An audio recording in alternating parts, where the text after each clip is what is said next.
A 12-story hotel tower stands alone in the Mojave Desert, just off Interstate 15.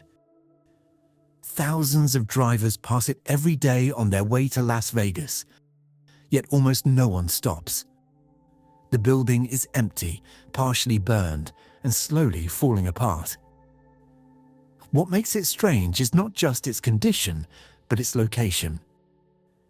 This was once a profitable casino resort in one of the busiest travel corridors in America. So how does a place like this fail, and why is it still standing today? When the Gold Strike Hotel and Gambling Hall opened in 1987, it did not introduce a new concept. It refined an existing one and executed it with precision. The property was designed around a simple understanding of behavior. People traveling long distances are more likely to stop if the interruption feels easy, immediate, and worthwhile. The hotel and casino were positioned as a convenient alternative rather than a competing destination. Pricing played a central role in that positioning. Rooms were offered at rates that felt significantly lower than those in Las Vegas, creating the impression of value without requiring a long-term commitment. For many travelers, the decision to stop did not need to be planned in advance. It could be made in the moment. Inside, the experience was structured to deliver familiarity without complexity. The casino floor offered a condensed version of what drivers expected to find in Las Vegas. It was recognizable, accessible, and efficient. Guests did not need to navigate a large resort or commit to an extended stay. They could arrive, engage, and leave with minimal friction. This approach aligned with the psychology of the journey. After hours on the road, the idea of continuing to drive, even for another 30 or 40 minutes, became less appealing. The presence of a fully functional casino resort created a clear alternative. It transformed the decision from a question of endurance into a question of convenience. The results were consistent. Even if only a small percentage of passing drivers chose to stop, the volume of traffic ensured a steady flow of customers. The business did not depend on high individual spending. It depended on frequency and conversion. Each car that passed represented potential revenue, and enough of them converted to sustain the operation. What made the model effective was not scale, but timing. The property existed at the exact point where fatigue, curiosity, and opportunity intersected. It did not need to compete with Las Vegas because it operated within a different moment of the same journey.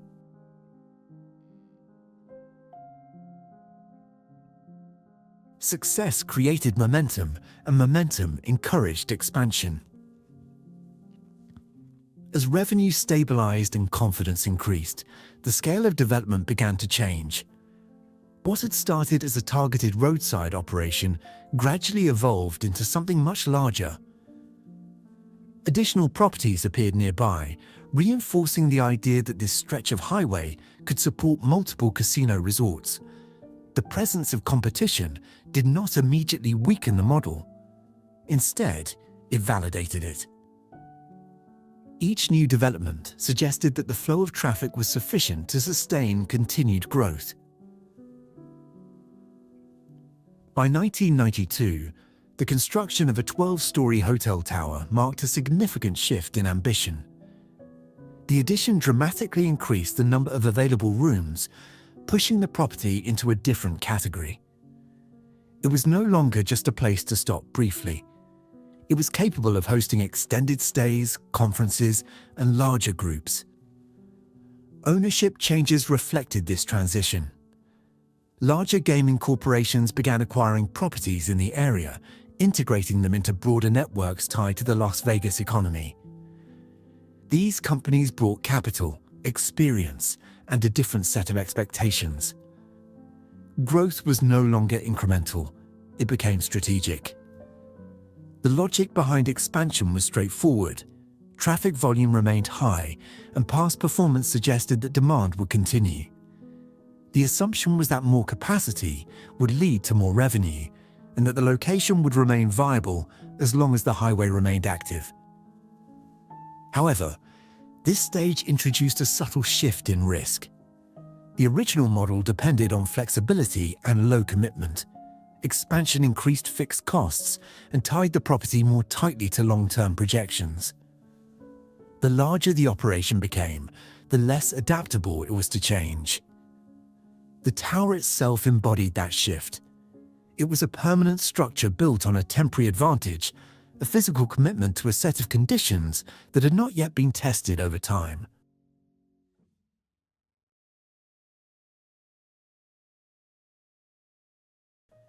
The conditions that supported the property's growth did not collapse suddenly. They evolved, gradually altering the balance that had made the model effective in the first place. At first, these changes were subtle enough to be absorbed without immediate concern. Over time, they began to compound. Nearby developments in Prim introduced a new level of competition. These were not just alternative stops, but more complete environments. Larger resorts offered a wider range of amenities, including dining, retail, and entertainment options that extended beyond gambling. The experience became less about interruption and more about temporary immersion. For travelers, this changed the calculation. If they were going to stop, it made more sense to stop somewhere that offered more. At the same time, Las Vegas itself was becoming easier to reach. Improvements in infrastructure reduced uncertainty in travel time, while advances in vehicle reliability made long drives less physically demanding.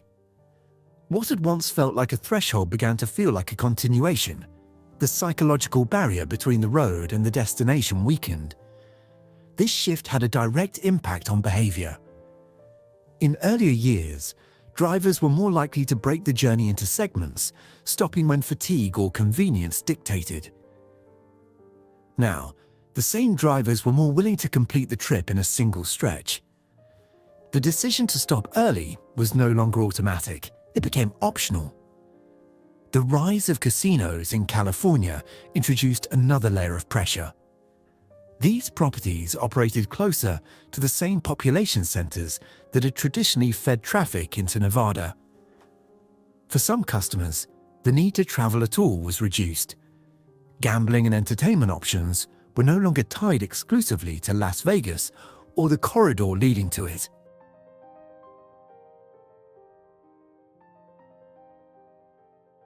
Taken together, these changes did not eliminate demand.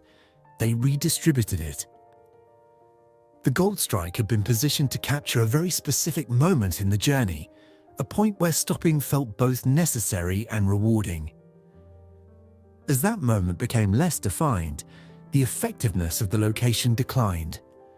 What made this shift difficult to respond to was its nature. The physical environment had not changed. The highway was still there, and the traffic volume remained high. From a distance, the conditions appeared stable. But the behavior that the business depended on had already begun to disappear. The model itself had not failed in a traditional sense. It had simply become disconnected from the context that once made it work. A system built on interruption could not sustain itself once interruption was no longer needed. By the mid-2000s, it had become clear that the original model was no longer as reliable as it once had been. Traffic still moved through the corridor, but conversion rates were declining, and the gap between operational cost and revenue was beginning to widen. The response was not immediate retreat, but reinvention. In 2007, a large-scale redevelopment plan was introduced, one that aimed to fundamentally change the role of Jean within the region. Instead of functioning as a temporary stopping point, the area was positioned as a potential destination in its own right. The proposal included residential developments, expanded commercial zones, and a restructured resort environment designed to attract longer stays rather than brief visits. This shift reflected a deeper recognition of the problem. The existing system depended entirely on transient behavior, and the behavior was becoming less predictable. By introducing permanent elements such as housing and diversified business activity, developers hoped to create a more stable economic base. Initial steps were taken to prepare for the transition. One of the existing casino properties was closed, signaling a willingness to dismantle parts of the old model in order to make space for something new. Resources were reallocated, and expectations were adjusted toward long-term transformation rather than short-term performance. Then the financial crisis of 2008 disrupted the plan before it could fully take shape. Access to capital tightened, large-scale investments became difficult to justify, and projects that depended on long timelines were among the first to be delayed or cancelled. The redevelopment of Jean was not unique in this regard, but its position made it particularly vulnerable.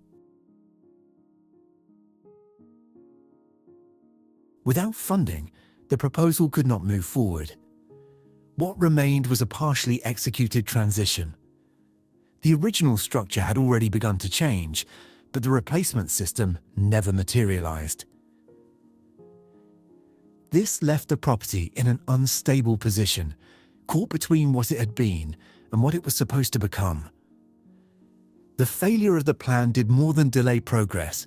It removed the last clear strategy for adaptation, leaving the property to operate within conditions that were no longer favorable.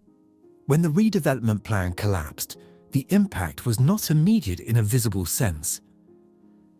There was no single moment where the property appeared to fail. Instead, what followed was a period defined by uncertainty, where decisions became smaller, slower, and increasingly reactive. The original plan had provided direction. Even if it had not yet been executed, it established a future that justified short-term losses and structural changes.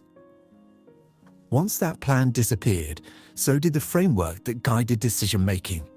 What remained was a property designed for one model, partially dismantled for another, and supported by neither. Operations continued, but without a clear long-term objective. Investments became more conservative, focused on maintaining functionality rather than improving competitiveness.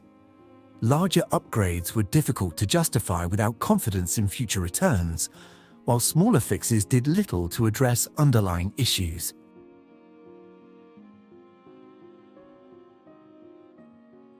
This created a form of operational inertia. The property did not shut down, but it also did not meaningfully evolve. It existed in a holding pattern, sustained by residual traffic and existing infrastructure. From the outside, it could still appear stable. Internally, it was becoming increasingly constrained. At the same time, external conditions continued to shift, competition improved, consumer behavior adapted, and alternative options became more accessible. These changes did not pause while the property recalibrated. They continued to move forward, widening the gap between what the property offered and what the market expected. This period is difficult to define because it lacks clear events. There are no major openings or closures, no dramatic announcements, and no visible turning points. Yet it is often the most consequential phase in the life cycle of a property like this. It is during this time that recovery becomes less likely. Not because of a single failure, but because the conditions required for recovery gradually disappear. By the time decline becomes obvious, the opportunity to reverse it has already narrowed. The property had not yet entered visible decline, but it had already lost its direction. And without direction, every decision that followed would be made within a shrinking set of possibilities. After the collapse of the redevelopment effort, the decline of the property became increasingly difficult to ignore. What had once been a gradual shift in performance began to manifest in more concrete ways. The indicators were not dramatic at first, but they were consistent. Lower occupancy rates, reduced foot traffic, and tightening margins began to define daily operations. Competition continued to intensify, particularly from casinos in California that were now positioned closer to the same customer base. These properties did not need to intercept travelers because they eliminated the journey altogether. At the same time, Las Vegas continued to draw visitors forward, concentrating demand rather than dispersing it along the road. Within this context, management decisions became more constrained. Operating a large resort requires a balance between capacity and utilization. When that balance breaks, scale becomes a liability rather than an advantage. Every unused room represents not just lost revenue, but ongoing cost. In 2011, the decision was made to close the 12-story hotel tower. On the surface, this could be interpreted as a cost-saving measure. In practice, it represented something more significant. It was an acknowledgement that the property could no longer sustain the level of activity it had been built for. Closing the tower was not a neutral action. It required accepting that a major component of the property would no longer generate revenue. It also introduced a new set of risks. A building of that size does not remain stable without consistent use. Systems degrade, materials age differently, and the cost of maintaining an unused structure accumulates over time.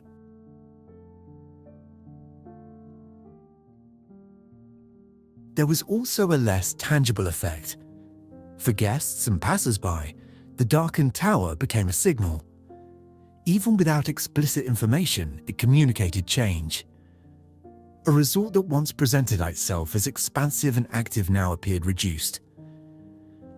The absence of light in a structure designed to be visible created a perception that something had shifted. This perception matters because it influences behavior. Visitors are less likely to engage with a property that appears to be contracting. Reduced confidence leads to reduced traffic, which in turn reinforces the conditions that caused the contraction in the first place. At this stage, the property entered what can be described as a narrowing cycle. Fewer visitors led to reduced operations, which led to further declines in visibility and appeal. Each adjustment made sense in isolation, but collectively, they moved the property further away from recovery. The closure of the tower marked a point that is difficult to reverse. Reopening a structure of that scale requires not just demand, but confidence in future demand. By the time the tower went dark, that confidence had already eroded. From that moment on, the trajectory became less about growth and more about containment. The property was no longer expanding, and it was no longer adapting in a meaningful way. It was managing decline, one decision at a time. In 2014, the property was sold to a new owner, creating an opportunity to reset expectations. The rebrand that followed introduced a new name and a series of modest renovations aimed at refreshing the image of the casino. On the surface, this suggested a return to growth, or at least a renewed attempt to compete. However, the changes were limited in scope. While certain areas of the property were updated, the underlying structure remained largely the same. The location had not changed, the surrounding competition had not diminished, and the broader trends affecting highway-based casinos were still in place. The closed tower remained untouched, continuing to dominate the skyline without contributing to the operation. Its presence created a visible contradiction. The property was being presented as active and relevant, yet a significant portion of it remained inaccessible and unused. Rebranding is often effective when perception is the primary barrier. In this case, perception was not the central issue. The challenges were structural, tied to location, market dynamics, and long-term shifts in consumer behavior. These are not problems that can be resolved through naming or surface level updates. For a time, the property maintained a level of activity supported by residual traffic and a reduced operational footprint. But the gap between what it had been designed to do and what it could realistically sustain continued to expand.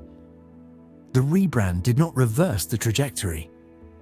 It extended it, allowing the property to continue operating without fundamentally addressing the reasons for its decline.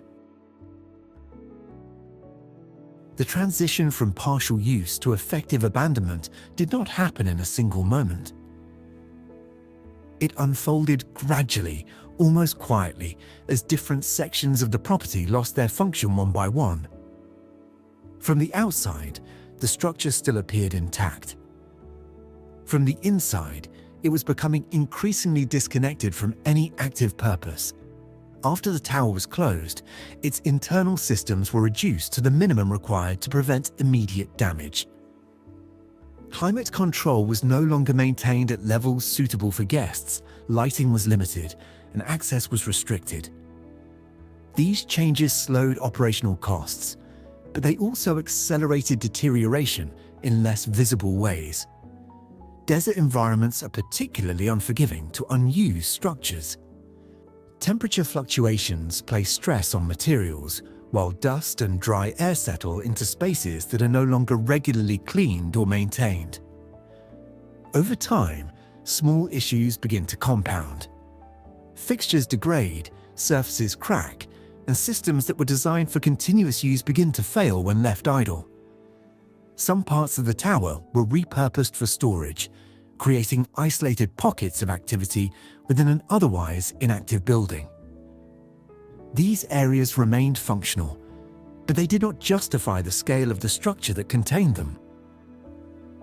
Large sections were simply closed off, existing in a state that was neither preserved nor fully abandoned. Security became more difficult to maintain as activity decreased. The size of the building, combined with its isolation, created opportunities for unauthorized access. At first, this resulted in minor intrusion. Over time, it led to more visible signs of vandalism. Broken windows, damaged interiors, and scattered debris began to appear, each instance contributing to a broader sense of neglect. This stage is often overlooked because it lacks a clear endpoint. There is no formal declaration of abandonment, no single event that defines the transition. Instead, it is marked by accumulation. Each small change, each reduction in use, moves the structure further away from its original purpose. By the time the process becomes obvious, it is already well advanced. The building is no longer part of an active system. It exists on the margins, maintained only to the extent that it does not immediately collapse. The events of 2020 introduced a level of disruption that the property was not positioned to absorb. When the pandemic forced widespread shutdowns across the hospitality and gaming industries, operations at the site came to a complete stop. Unlike previous downturns, this interruption was not followed by a gradual recovery. In 2021, the closure became permanent. The decision reflected conditions that had been developing for years, now accelerated by external factors. What remained of the business could no longer justify reopening under the same model. The property was sold, and with that sale came a shift in intention. The land was no longer viewed primarily as a resort location, but as an asset with alternative potential. Plans were introduced to convert the site into an industrial development, a use that aligned more closely with regional economic trends. Demolition began on portions of the existing structures, removing buildings that were no longer viable or necessary for the new plan. This process created a visible contrast between what was being cleared and what remained. The tower was not immediately demolished. Its size, construction, and location made removal a complex and expensive undertaking. In the context of redevelopment, it became more practical to delay that decision rather than act on it immediately. As a result, the site entered a transitional phase. It was no longer functioning as a resort, but it had not yet been fully redefined. Parts of it were being erased, while others continued to stand without a clear role. This kind of transition is not uncommon in large-scale properties. What distinguishes this case is the visibility of the process. The tower remains exposed, marking the gap between past use and future intention.